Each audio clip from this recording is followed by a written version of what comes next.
तिला अनेक आता पुरस्कार मिळाले आहेत किंवा लोक कौतुक करतात, पण तो पुरस्कार जो राष्ट्रपतींच्या हस्ते मिळाला, नारी शक्तीचा जागर तिचा करण्यात आला, कशी भावना होती? आपली मुलगी जी होईल की नाही, कसं होईल या सायलीलाही विचारांपासून ते तसंच वाटत थेट होतं.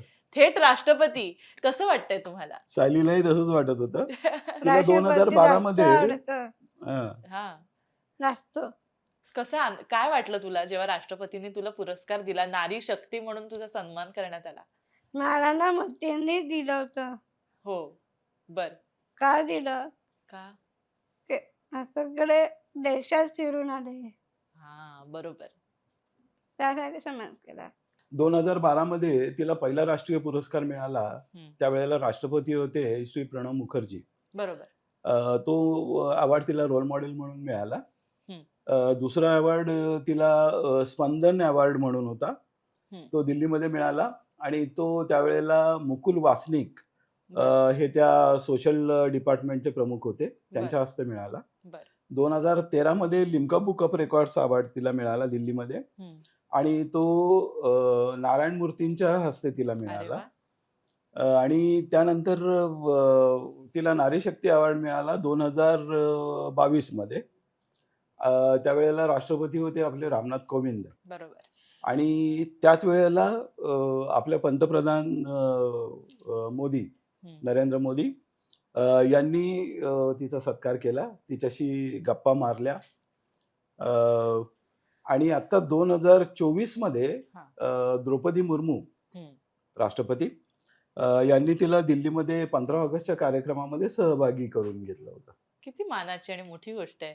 जेव्हा पंतप्रधान प्रत्यक्ष तुझ्याशी बोलले, कसं वाटलं? मला जास्त आवडलं. आवडलं ना? थोडी भीती वाटली मनामध्ये? नाही. काहीच नाही भीती वाटली?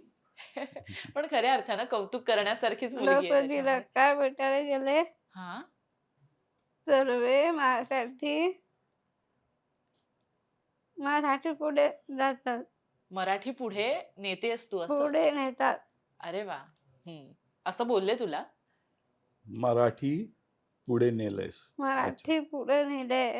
येस. ते द्रौपदीने माझ्याकडून गप्पा मारल्या. हां ना? किती छान. द्रौपदी मुर्मूंनी गप्पा मारल्या तिच्याशी. खूप मस्त. खरं आहे पण गप्पा मारून जास्त आवडतं. आवडतं. गप्पा मारायला आवडतं तुला? हो. खूप आवडतं? जास्त. घरामध्ये कोणाशी जास्त गप्पा मारतेस? मामाची. मम्मीशी. कोण आवडतं गं आई-पप्पांमध्ये? मला दोघी आवडतात. दोघंही आवडतात, पण सगळ्यात जास्त थोडंसं नाही? बाबा दोघे बाजूला बसलेत म्हणून आवडतात. दोघे आवडतात. खरं आणि जुई जास्त आवडते. बहीण. बहीण तिच्या हो. बहिणीचं नाव मुळात जुईली आहे. तिची बहीण थ्रूआउट आमच्या या पॉडकास्टमध्ये पण सांगायचं, की सगळं कोऑर्डिनेशन करण्यासाठी तिची बहीण जुई होती. जास्ती आवडते. ऍक्च्युली तिची सगळी तांत्रिक बाजू तिची ती बहीणच सांभाळते. होय, होय, होय. ती आर्टस मध्ये आहे. हां. इंजुरी मध्ये आहे. येस. मी बोलली त्यांच्याशी आणि त्या इतकं कौतुक करत होत्या तुमचं. त्याच्यामुळे खूप मस्त. येस. सो आता एवढं सगळं तू काय-काय करते? तू स्केटिंग करते किंवा हे कसं मॅनेज करतेस गं? आणि समजा बास्केटबॉल खेळते. बास्केटबॉल पण खेळते? हो. अरे बापरे! म्हणजे फक्त कला नाही तर स्पोर्ट्समध्ये सुद्धा ती तितकी माहिर आहे. पण हे सगळं मॅनेज कसं करतेस? एवढ्या सगळ्या गोष्टी. कसा दिवस सुरू आणि होतो तुझा? स्विमिंग सुद्धा करते. काय करते? स्विमिंग करते. स्विमिंग ना? पण हे दररोज करतेस तू हे सगळं? का असं नाही. वेगवेगळ्या नाही, दिवशी बाय डेज. थोडं-थोडं? तिचे ते अच्छा. दिवस ठरलेले असतात. त्या बरं. दिवसांप्रमाणे करते. म्हणजे एकदम शेड्यूल पॅक असतं. शेड्यूल पॅक असतं.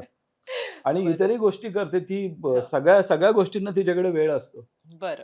कुठल्याही गोष्टीकडे वेळ नाही असं नाही तिच्याकडे. वेळ आहे. खरंय. आम्हाला वेळ काढून तिच्या मागे धावावं लागतं. आणि आता सायली सेलिब्रिटी झाली आहे. मी आता सिंगापूर, हां. श्रीलंका, लंडन सर्व सिंगापूर जवळ-जवळ 7 देशांमध्ये 7 तिनं देशात तिचे जाऊन डान्स आले. प्रोग्राम केले. अरे वाह! सिंगापूर, लंडन आणि कुठलं म्हणाली? श्रीलंका. श्रीलंका आणि त्या व्यतिरिक्त 7 वेगवेगळ्या देशामध्ये जाऊन तिने तिचा परफॉर्मन्स केलाय. किती मोठी गोष्ट आहे ही. कसं मॅनेज करता मग हे बाहेर तिकडचे कार्यक्रम आणि कशा जेव्हा गोष्टी होतात? जेव्हा बाहेर जायचं हो, असतं हो. तेव्हा होल फॅमिली म्हणजे आम्ही 4 जण. बरं. सायली, जुईली, मी आणि मिसेस हं, हं. असे सगळे जातो आम्ही. हं, हं, हं. जेव्हा महाराष्ट्रामध्ये म्हणजे गावांमध्ये प्रोग्राम असतात तिचे, हं. वेगवेगळ्या गावांमध्ये सांगली, हां, सातारा, हां. तेव्हा मग आम्ही स्पेशल गाडी करून तिच्या बरोबर जातो तिथे. अच्छा. आणि जेव्हा दिल्लीमध्ये, बँगलोरमध्ये, मद्रासमध्ये तिचा काही प्रोग्राम असतो, हां. त्यावेळेला जुईली तिला सकाळच्या फ्लाईटनं घेऊन जाते हां. आणि संध्याकाळच्या फ्लाईटनं परत येतात. आम्ही फक्त एअरपोर्टवर सोडायला आणि आणायला जातो. म्हणजे अख्ख्या फॅमिलीचा तुमचा सपोर्ट आहे सहभाग त्याच्यामुळे आहे. खूपच खूपच मस्त.